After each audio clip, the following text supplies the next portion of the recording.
जय हिंद दोस्तों, स्वागत है आप सभी का इस वीडियो में। मैं हूं मयूर मोगरे। तो आज है 13 सितंबर और आज के द हिंदू न्यूज़पेपर में कौन कौन सी न्यूज़ इंपॉर्टेंट है एग्जाम पर्सपेक्टिव से, आइए देखते हैं। तो फ्रंट पेज अगर हम देखें तो ये वाला जो है रिटेल इन्फ्लेशन रिसर्च हुआ है to 7% as food prices mount. अब यहाँ पर आपको इन्फ्लेशन से रिलेटेड कंप्लीट इन्फॉर्मेशन जो है वो रहनी चाहिए। मतलब इन्फ्लेशन होता क्या है, इन्फ्लेशन के कौन कौन से टाइप है, इन्फ्लेशन जो है उसके रीजंस क्या क्या है। देन उसके बाद यहाँ पर इन्फ्लेशन जो है हमारा टारगेट क्या है। जैसे आरबीआई का टारगेट है 4+-2, मतलब 2 से लेके 6% के बीच में इन्फ्लेशन जो है वो रहना चाहिए। अब यहाँ पर हमारा जो इन्फ्लेशन है वो 7%, मतलब यहाँ पर क्या हो रहा है कि हमारा जो टारगेटेड है 6%, उससे ज़्यादा इन्फ्लेशन देखने को मिल रहा है। तो अब उस संदर्भ में जो मॉनेटरी पॉलिसी कमेटी है वो क्या है एंड वो अब यहाँ पर क्या कर सकती है, ये सारी चीज़ें आपको यहाँ पर पता रहना ज़रूरी है।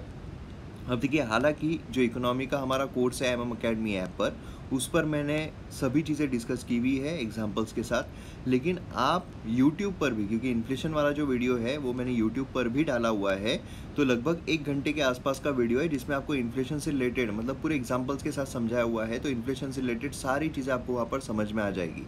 इसीलिए आप वो देखिए, इन्फ्लेशन बाय मयूर मोगरे, ऐसा आप YouTube पर डालोगे तो आपको वीडियो मिल जाएगा।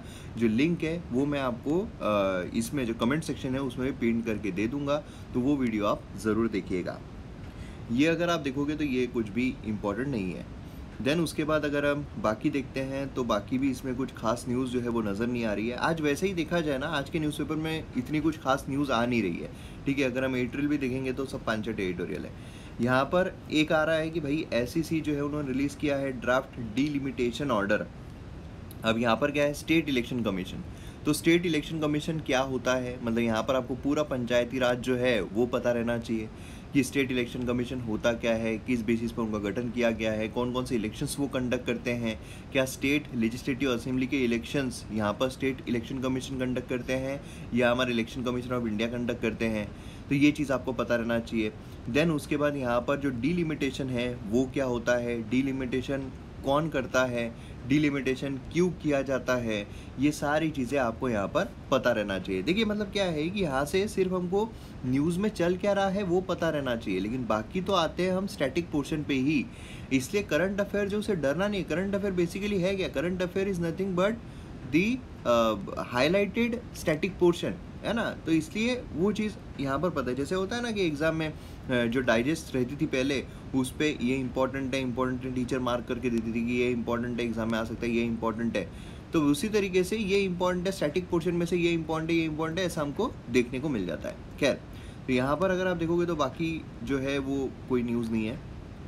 देन उसके बाद यहाँ पर 4th पेज पर अगर हम आते हैं तो यहाँ पर स्टेट्स ओरिएंटेड न्यूज़ है। इसमें भी कुछ खास नहीं है। स्टेट में भी कुछ ऐसा नहीं हो रहा है कि भाई बहुत ही ज़बरदस्त तरीके का कुछ हो गया है, तो इसमें भी अगर आप देखोगे तो कुछ भी नहीं है। देन उसके बाद नेक्स्ट पेज पर भी अगर आप देखोगे तो कुछ भी देखने को नहीं मिल रहा है। यहाँ पर एक CBI का है। CBI ऑलरेडी मैंने आपको बताया हुआ है कि CBI न्यूज़ में आया था, तो CBI के बारे में आपको पूरा पढ़ लेना है, मतलब पॉलिटी से रिलेटेड। देन उसके बाद यहाँ पर आ रहा है कि भाई केरला स्पीकर जो उनको इलेक्ट किया गया है, तो अब के जो स्पीकर होते हैं वो इलेक्ट कैसे किए जाते हैं। देन स्पीकर जो है, मतलब यहाँ पर मैं बात कर रहा हूँ पार्लियामेंट, लोकसभा, ठीक है। स्पीकर जो है वो इलेक्ट कैसे किए जाते हैं। देन उसके बाद वहाँ पर डेट जो है वो कौन फिक्स करता है, जो इलेक्शंस होते हैं स्पीकर के। देन उसके बाद अगर स्पीकर जो है वो अपसेंट रहते हैं तो उनके जगह पर कौन स्पीकर का पद संभालता है। अगर यहाँ पर सीट वैकेंट रहती है तो फिर कौन संभालता है। स्पीकर और डिप्यूटी स्पीकर अगर दोनों अपसेंट है तो कौन संभालता है। Speaker, deputy speaker, panel of chairperson सभी अगर अपसेंट है तो फिर कौन स्पीकर के जगह पर बैठेगा।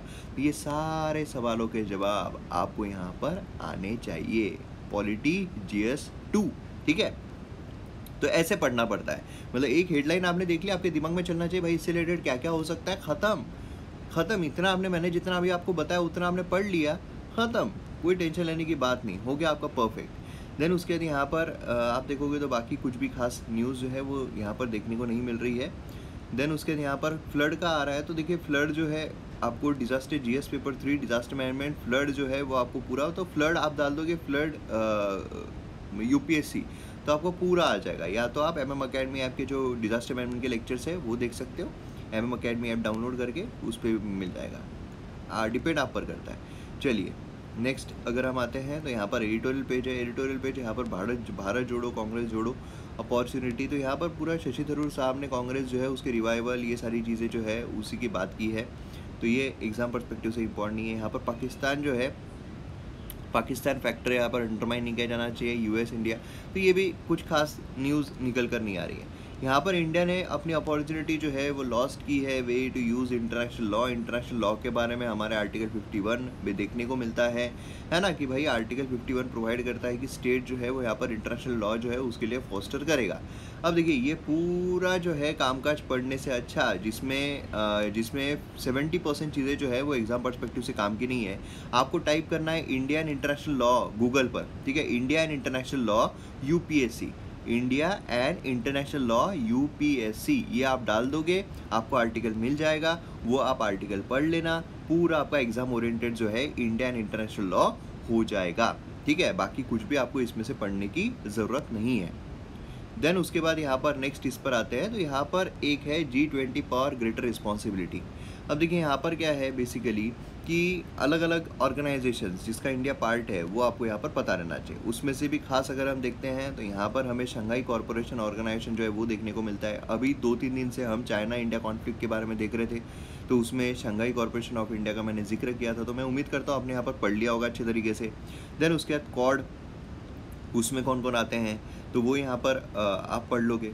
तो यहाँ पर बेसिकली क्या है कि हम यहाँ पर हमारी मीटिंग जो है वो शेड्यूल कर रहे हैं अलग अलग जो ऑर्गेनाइजेशन है उनके साथ मीट करने के लिए।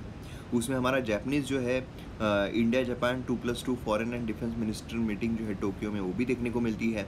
लेकिन ख़ास जो आ रही है वो है G20। अब G20 जो है वो क्या है ना, G20 क्या है, उसमें कौन कौन आते हैं, कौन कौन से देश आते हैं, उनका ऑब्जेक्टिव क्या है, तो G20 के बारे में आपको कंप्लीट इन्फॉर्मेशन वही G20 UPSC गूगल पर डाल दो, पूरा G20 का आपको मिल जाएगा। मेन यहाँ पर क्या है, प्रेसिडेंसी ऑफ G20, मतलब यहाँ पर 17 G20 जो है ये यहाँ पर समिट होने वाली है बाली में, और इंडोनेशिया अभी प्रिसाइड कर रहा है। इंडोनेशिया के बाद इंडिया जो है वो प्रेसिडेंसी लेने वाला है G20 की। कब से, 1 दिसंबर 2022 से लेकर तो 20 नवंबर 2023 तक इंडिया के पास इसकी प्रेसिडेंसी रहने वाली है। इसलिए G20 जो है ये बहुत इंपॉर्टेंट हो जाता है। मैं तो बोलता हूँ आपको पूरे 20 नेशंस जो है उनको याद कर लो। ऐसा क्वेश्चन आ सकता है कि भाई कौन कौन से देश जो है वो यहाँ पर G20 का हिस्सा नहीं है, ठीक है, ऐसा भी क्वेश्चन आ सकता है। तो ऑन दी सेफर साइड कर लो, क्योंकि यहाँ पर जब इतना न्यूज़ में कि इंडिया प्रेसिडेंसी ले रहा है तो क्या है कि ये हो सकता है, और ऐसा भी आ सकता है इंडिया जो है फर्स्ट टाइम प्रेसिडेंसी हेल्ड कर रहा है क्या। तो ऐसे भी क्वेश्चन जो है यहाँ पर इंपॉर्टेंट है। प्रेसिडेंसी जो है वो कैसे चुने जाते हैं, किसको मिलता है, बाय राउंड एंड राउंड होता है या इलेक्ट होकर आते हैं, ठीक है। तो ऐसी चीज़ें जो है यहाँ पर आपको पता रहना चाहिए, ये आपको पढ़ना है। देन उसके बाद यहाँ पर इंडिया जो उसके बाद बहुत अच्छी, बाकी फिर वही इंडिया के पास बहुत अच्छी अपॉर्चुनिटी है ये सब। तो जो यहाँ पर ऑब्जेक्टिव रहेगा, जो यहाँ पर एम रहेगा G20 का, वही सारी चीज़ें के पास इंडिया के पास मतलब बेसिकली एक ये रहने वाला है। तो यहाँ पर इंडिया जो है वो political, economic and intellectual leadership यहाँ पर अदा कर सकता है G20 प्रेसिडेंसी में। तो यही सारी चीज़ें जो है यहाँ पर बात की गई है। टेस्टिंग टाइम है इंडिया के लिए, इंडिया की फॉरेन पॉलिसी के लिए, इंडिया की डिप्लोमेसी के लिए, वही सब बोल बचन जो है यहाँ पे किया गया है। देन यहाँ पर अगर हम देखते हैं तो ये भी कुछ इंपॉर्टेंट नहीं है। देन उसके बाद यहाँ पर हम नीचे आते हैं तो इसमें भी कुछ इंपॉर्टेंट देखने को नहीं मिलता है। देन उसके यहाँ पर आप एक्सीडेंट्स के बारे में अगर जानना चाहते हो तो एक्सीडेंट के बारे में यहाँ पर देख सकते हो आप कि यहाँ पर बेसिकली डेटा दिया गया है। तो डेटा यहाँ पर अच्छा एक इम्पॉर्टेंट रोल प्ले करता है। जैसे आप यहाँ पर देखोगे तो जो आर वाइज रोड एक्सीडेंट्स हैं इंडिया में वो कितने हैं, तो सबसे ज़्यादा कब होते हैं, तो यहाँ पर 12 to 30, 6 to 9 PM सबसे ज़्यादा देखने को मिलते हैं, है ना। तो पौवा हुआ जो है वो भी यहाँ पर इम्पॉर्टेंट रोल प्ले करता है। एज वाइज अगर हम देखते हैं 30 to 45 यहाँ पर बहुत ज़्यादा हो जाते हैं, ठीक है। तो मंथ वाइज भी अगर आप देखोगे तो उसका भी यहाँ पर जो है वो डेटा दिया हुआ है। तो ये डेटा काफ़ी इम्पॉर्टेंट है, अच्छा है। आप यहाँ पर डेटा जो है उसको भी यहाँ पर देख सकते हो। और नेक्स्ट यहाँ पर अगर आप देखोगे तो ये कुछ न्यूज़ इम्पॉर्टेंट नहीं है। अच्छा मुझे एक बात बताइए, कमेंट सेक्शन में बताइएगा कि आपको क्या इसकी PDF चाहिए, मतलब जो द हिंदू न्यूज़पेपर है उसकी PDF आपको चाहिए, तो वो भी मैं शेयर कर दूंगा। आप मुझे कमेंट सेक्शन में जितना ज़्यादा यस यस यस यस लिखोगे उतना मैं दूंगा, ठीक है। चलिए यहाँ पर नेक्स्ट इसमें आते हैं। तो यहाँ पर भी कुछ खास न्यूज़ जो है वही सारी न्यूज़ रिपीटेड बताई गई है, जो हमने अभी तक देखी है वही सारी न्यूज़ रिपीटेड है। देन उसके बाद अगर हम यहाँ पर देखते हैं तमिल इशू, इंडिया ने श्रीलंकन तमिल इशू जो है वो रेज़ किया है यूएन में। तो अगेन यहाँ पर इंटरनेशनल लॉ जो है उसके संदर्भ में चीज़ें आ गई। देन यहाँ पर तमिल इशू क्या है ना, तो ये सारी चीज़ें जो है यहाँ पर इम्पोर्टेंट हो जाती है। इंडिया श्रीलंका रिलेशंस जो है यहाँ पर इम्पोर्टेंट हो जाते हैं। देन उसके बाद यहाँ पर नेक्स्ट अगर हम देखते हैं तो कश्मीरी पंडित्स, वही जो इम्पोर्टेंट नहीं है, बाकी चीज़ें जो या फिर ऑलरेडी हमने देखी हुई है वो सब चीज़ें हमें यहाँ पर देखने को मिल रही है, ठीक है। देन नेक्स्ट पेज पर भी अगर हम देखते हैं तो कुछ भी खास नहीं है। देन यहाँ पर अगर हम वर्ल्ड इस पे देखते हैं तो अगेन यूक्रेन जो है, यूक्रेन रशिया वॉर, उसी के बारे में यहाँ पर आ रहा है। और उसी के साथ साथ यहाँ पर जो ईरान है उसका भी आ रहा है। तो ये सारी न्यूज़ जो है हमें देखने को मिल रही है। बाकी हमारा जो बांग्लादेश है उसके साथ जो रिलेशन है उसके बारे में बाकी कुछ भी खास नहीं है। Then business point of view से अगर हम देखते हैं तो यहाँ पर भी कुछ भी ऐसा नहीं है जो एग्ज़ाम के लिए काम का हो।